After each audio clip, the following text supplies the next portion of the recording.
अस्सलामुअलैकुम। Anderson Tendulkar trophy जो England और इंडिया की टीमों के दरमियान दूसरे टेस्ट मैच के तीसरे दिन का खेल भी आज एजबेस्टन में मुकम्मल हुआ और शुरुआत में जब जो रूट और बेन स्टोक्स को मुसलसल दो गेंदों पर मोहम्मद सिराज ने आउट किया और इंग्लैंड 84 फॉर 5 था, तो उस वक्त भी 503 रन्स का खसारा था और फॉलो ऑन के चांसेस थे।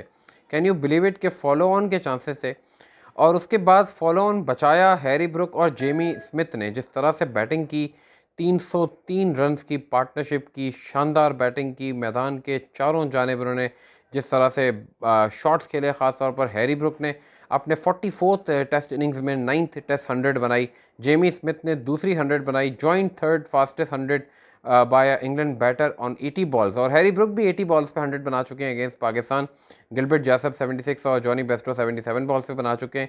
और लंच से पहले हमने देखा कि सेंचुरी को कंप्लीट किया जेमी स्मिथ ने भी, और दूसरे सेशन में भी कोई विकेट नहीं गिरी और 388 फॉर 5। अब जब 84 फॉर 5 से फॉलो ऑन बच गया, यानी 387 फॉर 5 हुआ, तो फिर ऐसा लग रहा था कि 100 रन तो और आराम से बन जाएंगे और इंडिया की लीड इतनी बड़ी नहीं होगी। लेकिन फिर मोहम्मद सिराज और आकाशदीप ने जो है वो नई गेंद के साथ बड़ी ज़बरदस्त बॉलिंग करके आखिरी 5 विकेटें 20 रन पे हासिल कर ली। और मुझे समझ में यहाँ पे ये नहीं आया कि जब पता है जेमी स्मिथ को सेट हैं, विकेटें गिर रही हैं दूसरे एंड पे, टेल एंडर्स उस तरीके से, नई बॉल है, फास्ट बॉलर्स हैं, मुझे नहीं समझ आया कि आखिरकार उन्होंने किस तरीके से टेल एंडर्स को एक्सपोज किया आकाशदीप और सिराज के सामने। और जहां उनको मौका मिला उन्होंने स्ट्राइक छोड़ दी, स्ट्राइक को अपने पास रखने की कोशिश नहीं की। ये बात ऐसी थी जिसमें बाकी जितने जो टेल एंडर्स थे, वोक्स का, ब्राइटन कार्स, जॉश टंग, शोएब बशीर, सब आउट हुए। और मोहम्मद सिराज जिन्होंने 6 खिलाड़ियों को आउट किया, 4th 5 विकेट हॉल इन टेस्ट क्रिकेट, तमाम अवे, ऑस्ट्रेलिया में, फिर उसके बाद वेस्ट इंडीज़ में, साउथ अफ्रीका में और अब इंग्लैंड में मोहम्मद सिराज ने 5 विकेट हॉल हासिल किया है।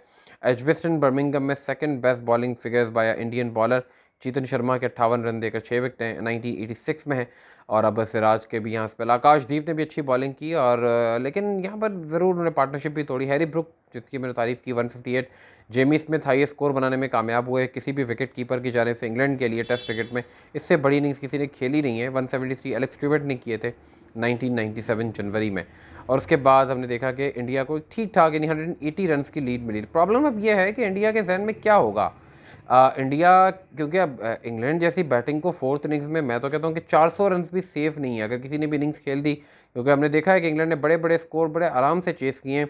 370 प्लस 2 मरतबा इंडिया के खिलाफ इसे चेस किया, 6 मरतबा बेन स्टोक्स के कप्तानी में ब्रेंडन मैकलम जब से आए हैं 250 प्लस चेस हुआ है चौथी इनिंग्स में।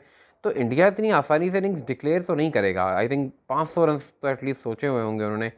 अब 500 रन तक तेज़ी से पहुंचने के लिए तेज़ बैटिंग भी करनी है, जो की भी है यशस्वी जायसवाल ने और केएल राहुल ने जिस तरीके से। और जायसवाल ने 40 इनिंग्स में अपने 2000 रन पूरे किए।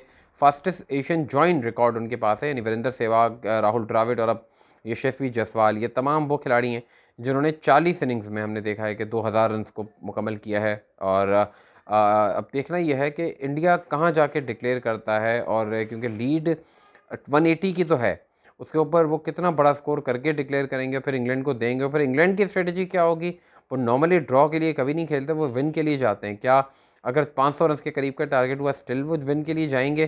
क्योंकि मैंने ये देखा कि उनको हार से भी इतनी प्रॉब्लम नहीं है। लेकिन या पहला हम ऐसा मौका देखेंगे बस बॉल आरा में कि इंग्लैंड की टीम ड्रॉ करने के बारे में भी सोच सकती है। क्या होगा इस टेस्ट मैच में, ये तो आने वाला वक्त ही बताएगा। लेकिन एक बात, एजबेस्टन बर्मिंघम में इंडिया कभी जीता नहीं है, क्या पहली बार जीतेगा, ये भी एक ऐसा सवाल है। तो कई सवालात हैं जिनके जवाबात हमें इस टेस्ट मैच के दौरान मज़ीद मिलेंगे, ख़ासतौर पे कल के दिन मिलेंगे कि ये टेस्ट मैच कहाँ जाके रुकता है। अभी भी कह सकते हैं कि इंडिया पोजीशन उनकी बहुत स्ट्रॉन्ग है, they are in very strong position at the moment. England मुश्किल में है क्योंकि जिस तरीके से विकेटें आखिरी गिर गई, तो जो सेटल कर दिया था ब्रुक और स्मिथ ने मामला, उसके बाद वो कैरी ऑन नहीं हो सका। यहाँ से आखिरी अगर 5 विकेटें लगभग 100 रन और बना लेते तो एटलीस्ट इंडिया की लीड 100 से कम की होती है और फिर कुछ और मामला होते हैं। लेकिन अब स्टिल 180 की लीड के साथ इंडिया ने सेकेंड इनिंग्स शुरू किए और पॉजिटिव स्ट्रेटजी के साथ किए, तो कुछ भी हो सकता है।